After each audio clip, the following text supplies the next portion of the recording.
በዚህ ሳምንት በመላ ዓለም መነጋገሪያ ሆነው ከሰነበቱ ጉዳዮች አንደኛው የአሜሪካው ፕሬዝዳንት ዶናልድ ጄ ትራምፕና የሳዑዲ አረቢያው አልጋ ወራሽ ልዑል ሙሐመድ ቢን ሳልማን አልሳዑድ በዋይት ሃውስ ተገናኝተው ያካሄዷቸው ውይይቶችና ውይይቶቹን ተከትሎ የተፈራረሟቸው ከ130 በላይ የትብብር ስምምነቶችን የተመለከተው ይገኝበታል።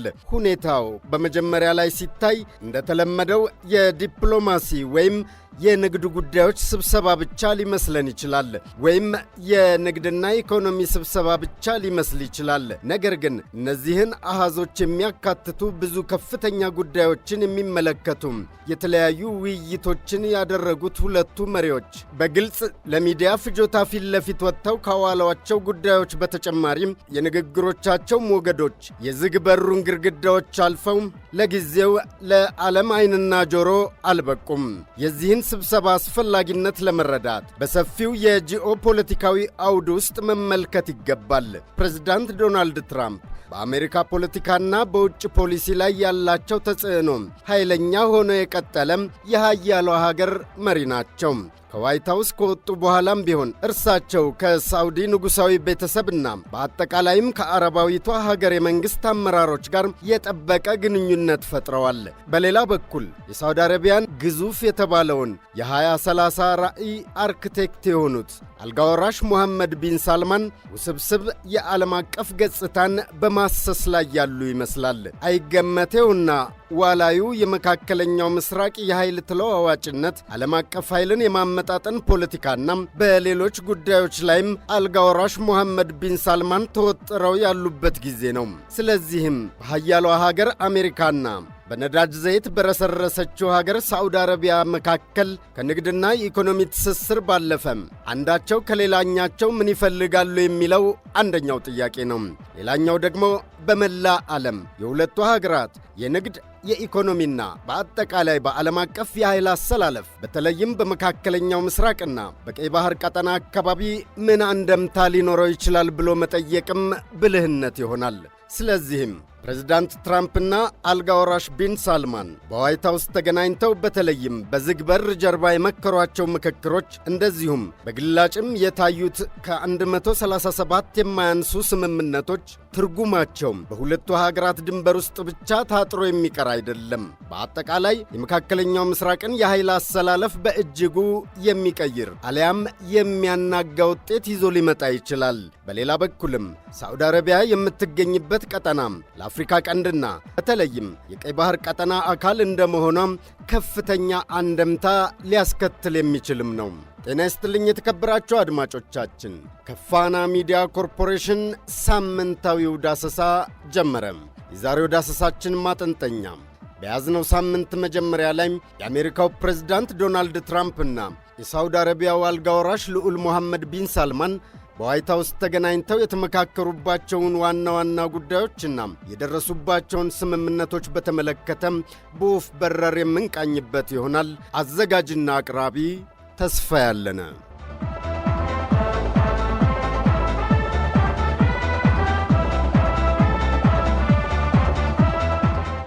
ጉዳዩ መነጋገሪያ መሆን የጀመረው የሳዑዲ አረቢያው አልጋ ወራሽ ወደ አሜሪካ ከማቅናታቸው ሳምንታትን ቀድሞ ነበር። የዓለም አቀፍ ዋና ዋና ሚዲያዎች ትኩረት በዚሁ ጉዳይ ላይ ቀደም ብሎ አተኩሮ ቅድመ ትንታኔዎችን ሲያቀርብ ነበር የከረመው። አልጋ ወራሹም ወደ አሜሪካ ካቀኑና በዋይት ሃውስ ከፕሬዝዳንት ዶናልድ ትራምፕ ጋር ከተነጋገሩ በኋላ በተለይም ዋና ዋና ጉዳዮቻቸው ከተሰሙ በኋላ የቢቢሲ፣ የሲኤንኤን፣ የሬውተርስ፣ የፎሬን ፖሊሲ መጽሔት እና የሌሎችም ከምዕራባውያን በኩል እንደዚሁም እንደ ዢንዋ እንደ ስፑትኒክ የመሰሉ የዓለማችን ምስራቅ ክፍል የሚዲያ አውታሮች ደግሞ በሌላ በኩል የየራሳቸውን ትንታኔዎች ይዘው ወጥተዋል። የአልጋ ወራሽ ሙሐመድ ቢን ሳልማን የአሜሪካ ጉብኝትና ውይይት እንደዚሁም ውይይቶቹን ተከትሎ የተደረሱ ስምምነቶች ከፍተኛ ዓለም አቀፋዊ አንድምታዎችን የሚያስከትሉ ስለመሆናቸው የዋና ዋና የዓለማችን ሚዲያዎች ያስተነተኑበት ጉዳይ ነው። ሳዑዲ አረቢያ በርግጥ ቀላሉ በነዳጅ ዋጋ በባለሀብቶች በራስ መተማመንና አሜሪካ በመካከለኛው ምስራቅ ባላት የኢኮኖሚ ተሳትፎ ሰፊ አቅጣጫ ላይ የራሱን ተጽዕኖ አሊያም አስተዋጽኦ ሊያበረክት የሚችል ውጤት ይዞ ይመጣል ይላሉ። እናም ሁኔታው በእርግጥ ዓለም አቀፋዊ አንድምታው ከፍተኛ ነው። አውሮፓም፣ ቻይና፣ ሩሲያና ሌሎች ኃይሎች ሁሉም እነዚህን እድገቶች እየተከታተሉ ለራሳቸው ስትራቴጂካዊ አቋሞች ምን ማለት እንደሚችሉ በመገምገም ላይ ስለመሆናቸው እየተነገረ ነው። በፕሬዝዳንት ትራምፕና በአልጋ ወራሽ ኤምቢኤስ መካከል የተካሄደውን ውይይትና የተደረሱ ስምምነቶችን በተመለከተ የፖለቲካም የሥልጣንና የፖሊሲ የተደረሱ ስምምነቶችን ለተመለከተ ሁኔታውን ከፖለቲካም ከሥልጣንና ከፖሊሲ ድር አንጻር ተራ በተራ እየበተነ መመልከቱ አይቀሬ ይሆናል። የአሜሪካና የሳዑዲ አረቢያ አዳዲሶቹ የንግድ የኢኮኖሚና ወታደራዊ ስምምነቶች በባሕረ ሰላጤው ቀጠና በሚኖረው አንድምታ እንጀምር። ይህም ሁልጊዜ ለዓለም አቀፍ ኢነርጂ ፖለቲካና ደህንነት ማዕከላዊ ቦታ የነበረው ቀጠና ነው። ሳዑዲ አረቢያ አልጋ ወራሽ ቢን ሳልማን ስር በባሕረ ሰላጤው የትብብር ምክር ቤት ውስጥ ያላትን ተጽዕኖ ለማጠናከር እየሠራች ሲሆን ከተባበሩት አረብ ኤምሬትስ፣ ኳታር፣ ኩዌትና ኦማን ጋር ያላትን ግንኙነት በማመጣጠን የኢራንን ምኞቶች በሚያፈርስ አቅጣጫ እየሄደች ነው። ፕሬዝዳንት ዶናልድ ትራምፕ ጋር አልጋ ወራሹ ያካሄዱት ስብሰባ በአሜሪካና በሳዑዲ አረቢያ ስትራቴጂካዊ ግንኙነት ውስጥ ቀጣይነት ያለውና ይበልጥም እየጠበቀ የሚሄድ ግንኙነት መኖሩን አመላካች ሆኗል። ፕሬዝዳንት ዶናልድ ትራምፕ የሳዑዲ አረቢያን ንጉሠ ነገሥታዊ መንግሥት በጥንቃቄና በእንክብካቤ ይዘው ይገኛሉ። ያላቸውንም ድጋፍ ያለ ስስት በግላጭ በዓለም ፊት እያበረከቱላቸው ነው። ይህ ደግሞ በምላሹ ከሳዑዲ አረቢያ የሚሹትን ከፍ ያለ የኢንቨስትመንት ወረት በቀላሉ እንዲያገኙ የሚያስችላቸው ነው። ይህ ደግሞ በአንድም ሆነ በሌላ መንገድ ለባሕረ ሰላጤው የሳዑዲ አረቢያ ጎረቤቶች የጎላ አንደምታ የሚያስከትል ነው። የተባበሩት አረብ ኤምሬትስ ይህንን ለኢኮኖሚያዊና ለወታደራዊ ተነሳሽነቶች ቀጣይነት ያለው ድጋፍ አድርጋ ልትቆጥረው ትችላለች። ኳታርና ኦማን በታሪክ ስለ ሳዑዲ የበላይነት የበለጠ ጥንቃቄ የሚያደርጉ በቀጠናው የኃይል ተለዋዋጭነት ለውጦችን ለመገምገም በቅርበት መገምገማቸውን ይቀጥላሉ። እንዲሁም ሁኔታውን ከኢኮኖሚ አንጻር ደግሞ እንመልከተው።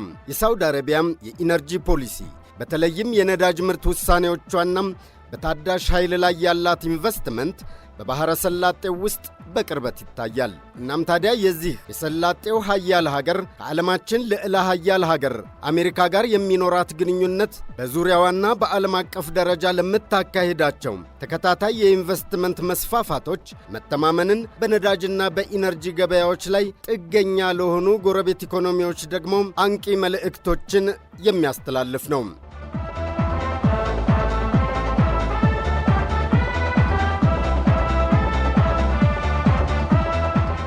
ከዚህ ሳምንቱ የሳዑዲ አረቢያና የአሜሪካ ግዙፍ ስምምነቶች በኋላ የባሕረ ሰላጤው ቀጠና ሀገራት የፖለቲካና የኢኮኖሚ ለውጦችን እየተከታተሉ እያሰሉናም ተጨማሪ ዝግጅት ለማድረግ ከወዲሁ መውተርተር ጀምረዋል እየተባለ ነው። ሁኔታው ከራሷ ከሳዑዲ አረቢያና ከሰላጤው ቀጠና ወደ ደቡብ ሲጓዙ የቀይ ባህር ኮሪደርና የአፍሪካ ቀንድ ይገኛል። ይህም በዚህ ሳምንቱ በሳዑዲ አረቢያና በአሜሪካ መካከል የተካሄደው ግዙፍ ስምምነት አንዳች ትርጉም ያለው ውጤት ሊያስከትልበት ይችላል የሚሉ የተለያዩ ትንታኔዎች ወጥተዋል። በተለይም ሳዑዲ አረቢያ ከአሜሪካ ጋር ያካሄደችው ግዙፍ ወታደራዊ ስምምነትና ከፍተኛ የሆነ የኢኮኖሚ ሽርክና በቀጣይ በአፍሪካ ቀንድና በተለይም በቀይ ባህር አካባቢ ለምታደርገው የተጽዕኖ ፈጣሪነት ሚናም አስተዋጽኦ ሊያበረክትላት ይችላል እየተባለም ነው።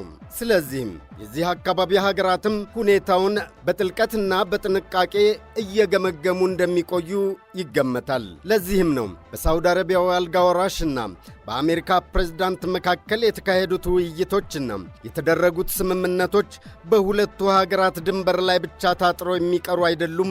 ነገር ግን የባሕረ ሰላጤውን የኃይል አሰላለፍ በእጅጉ ሊቀይር የሚችል እንደዚሁም በአፍሪካ ቀንድና በተለይም በቀይ ባህር ቀጠና አካባቢም እንደዚሁም የተለየ አንድምታ ሊኖረው እንደሚችል እየተነገረ ያለው የሁለቱ መሪዎች ውይይትና ስምምነቶች በባሕረ ሰላጤውና በአፍሪካ ቀንድ በተለይም በቀይ ባህር ቀጠና አካባቢ የሚያስከትላቸውን አንድምታዎች ለመጠቋቋም ሞክረናል።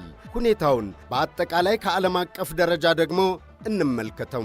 እንደ ቻይና፣ ሩሲያ ወይም የአውሮፓ ሀያላን ሀገራት ያሉት በፕሬዝዳንት ትራምፕና በአልጋ ወራሽ ኤምቢኤስ መካከል ስለተካሄዱት ውይይቶችና ስለተደረሱ ስምምነቶች ምን ሊያሰላስሉ ይችላሉ?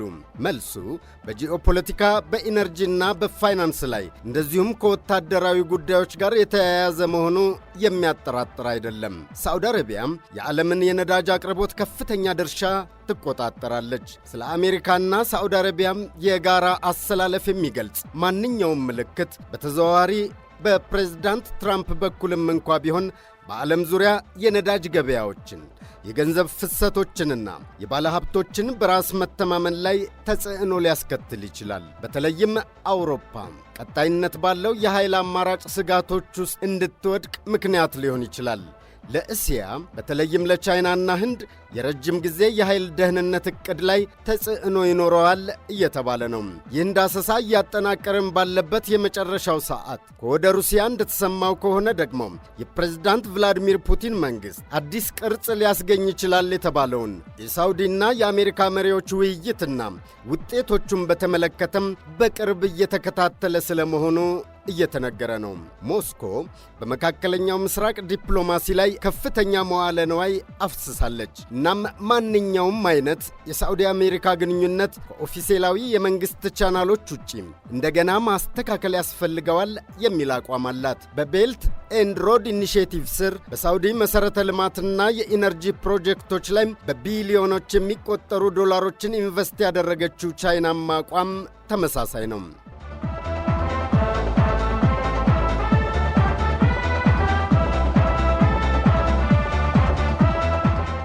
የፕሬዝዳንት ትራምፕና የአልጋ ወራሽ ቢን ሳልማን ውይይቶችና የተደረሱ ስምምነቶችን በተመለከተ ከወጡ ትንታኔዎች መካከል ፖለቲካዊ አንደምታውን የተመለከተው ይገኝበታል። ሁኔታውም ለሌሎች ሀገራት መካከለኛው ምስራቅ ያሉ ጥምረቶች፣ ፉክክሮችና ድርድሮች ቀጣይ፣ ተለዋዋጭና አንዳንድ ጊዜም መደበኛ ያልሆኑ መሆናቸውን የሚያስታውስ ነው። በአጠቃላይም የፕሬዝዳንት ትራምፕና የአልጋ ወራሽ ቢን ሳልማን ስምምነቶች የመካከለኛው ምስራቅ ቀጠና ምኞቶች፣ ዓለም አቀፍ ፖለቲካና የኢኮኖሚ ግዴታዎች የሚገናኙበት ትስስር ሆኖ የሚያስቀጥል ነው ተብሏል። በሁለቱ መሪዎች መካከል የተካሄደውን ውይይትና ውጤት የአርቲፊሻል ኢንተለጀንስ የቴክኖሎጂ ሽግግርን ከማድረግ ጋር አሊያም የከፍተኛ ቴክኖሎጂ ቺፕሶችን ከመግዛትና ከመሸጥ ጋር ብቻ አስተሳስሮ መመልከቱም ስህተት ላይ ሊጥል ይችላል እየተባለ ነው። ቢን ሳልማን ሀገራቸው ሳዑዲ አረቢያም በአሜሪካ ኢኮኖሚ ውስጥ ኢንቨስት የምታደርገውን የመዋለ ነዋይ መጠን ከ600 ቢሊዮን ዶላር ወደ 1 ትሪሊዮን ዶላር ለማሳደግ መወሰኗን በአድናቆት ጭምር ነው ያስተናጋጇ ሀገር የአሜሪካ ፕሬዝዳንት ዶናልድ ትራምፕ የተናገሩት። ከቢሊዮኖች ወደ ትሪሊየን ዶላሮች የሚሸጋገር የሁለትዮሽ ንግድና ኢኮኖሚ መስተጋብር በፊርማ ሥነ ሥርዓት የጸደቀበት። ለመሆኑም ሳዑዲ አረቢያ ይህን ሁሉ ስታደርግ ከአሜሪካ ምን ትፈልጋለች የሚለው አንዱና ዋናው ጥያቄ ነው። የቲአርቲ ትንታኔ እንዳመላከተው ሳዑዲ አረቢያ ከአሜሪካ የምትፈልገው አንዱና ዋነኛው ጉዳይ በቀጣናው የደህንነት ዋስትና እንዲኖራት የተመለከተ ነው። ሌላኛው ደግሞ የአርቲፊሻል ኢንተለጀንስና ሌሎች መሰል የቅርብ ጊዜ ቴክኖሎጂ ውጤቶችንና ሀገሪቱን በኢኮኖሚ በተለይም በቴክኖሎጂ ይበልጥ እንድትመነደግ የሚያደርጉም እገዛዎችን ከአሜሪካ ትሻለች። ሰሞኑን ሲነገር እንደሰነበተው ሳዑዲ አረቢያም ወታደራዊ አቅሟን ይበልጥ ለማፈርጠም እየተዘጋጀች መሆኑም ከስምምነቶቹና ይህን ተከትለው ይፋ ከሆኑ መረጃዎች መረዳት ይቻላል። ሳዑዲ አረቢያ በርካታ ቢሊዮን ዶላሮችን ፈሰስ በማድረግ ከአሜሪካ ከምትገዛቸው እጅግ ዘመናዊ የሆኑ ኤፍ-35 የጦር ጀቶች በተጨማሪ ለእነዚህ ዘመናዊ ተዋጊ ጀቶች አጋዥ የሚሆኑትን የተራቀቁ የአየር መከላከያና የሚሳኤል መከላከያ ሥርዓቶችን ከሀያሏ ሀገር የመግዛት ፍላጎት አላት። አሁን ዋነኛው ጥያቄ ሳዑዲ አረቢያ ከአሜሪካ የምትገዛቸው ኤፍ-35 ተዋጊ ጀቶች በቁጥር ስንት እንዲሆኑ ትፈልጋለች የሚል ነው። መረጃዎች እንዳመላከቱት ከሆነም ሳዑዲ አረቢያ ከአሜሪካ ለመሸመት የፈለገችው የጦር ጀቶች ብዛት እስከ 50 ሊደርስ እንደሚችል ነው። ይሁንና በዚህ ዙሪያ የአሜሪካ መንግሥት ምናልባትም ከ24 ተዋጊ ጀቶች ያልበለጡ ሊሸጥላት ይችላል ተብሎ ይጠበቃል። ፕሬዝዳንቱ ቢወስኑም እንኳን የአሜሪካ ኮንግረስ እንዲያጸድቀው የግድ ይላል።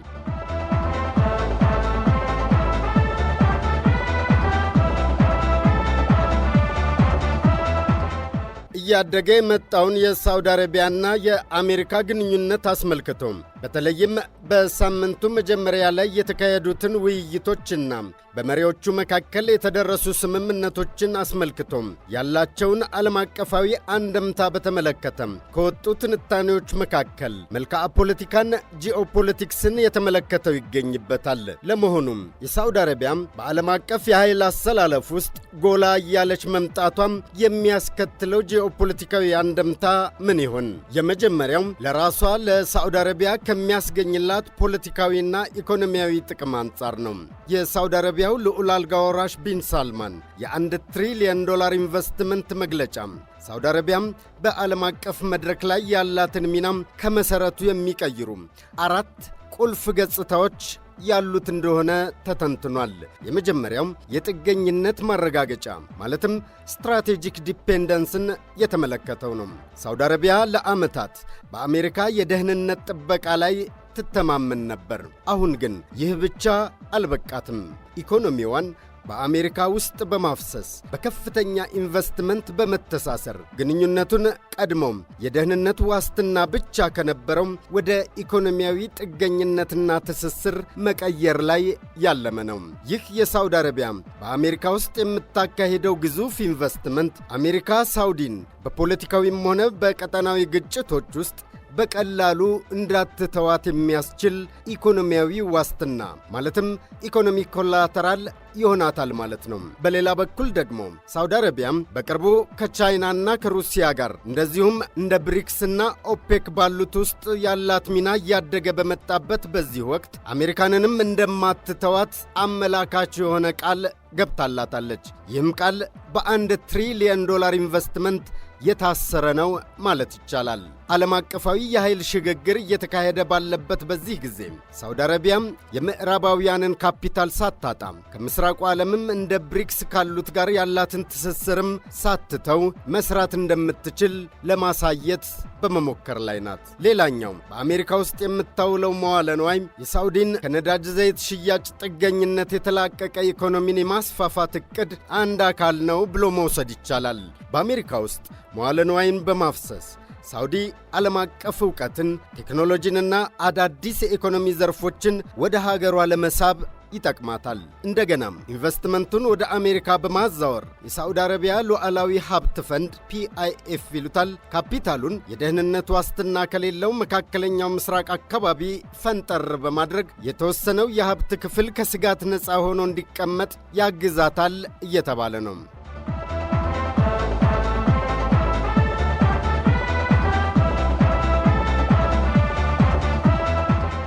የተከበራችሁ አድማጮቻችን ከፋና ሚዲያ ኮርፖሬሽን ሲተላለፍላችሁ የቆየው ሳምንታዊው ዳሰሳ የእስካሁኑ ነበር። ሳምንት በሌላ ርዕሰ ጉዳይ እንጠብቃችኋለን። የዛሬው ተረኛ አዘጋጅና አቅራቢ ተስፋ ያለነ ነኝ። ጤና ይስጥልኝ።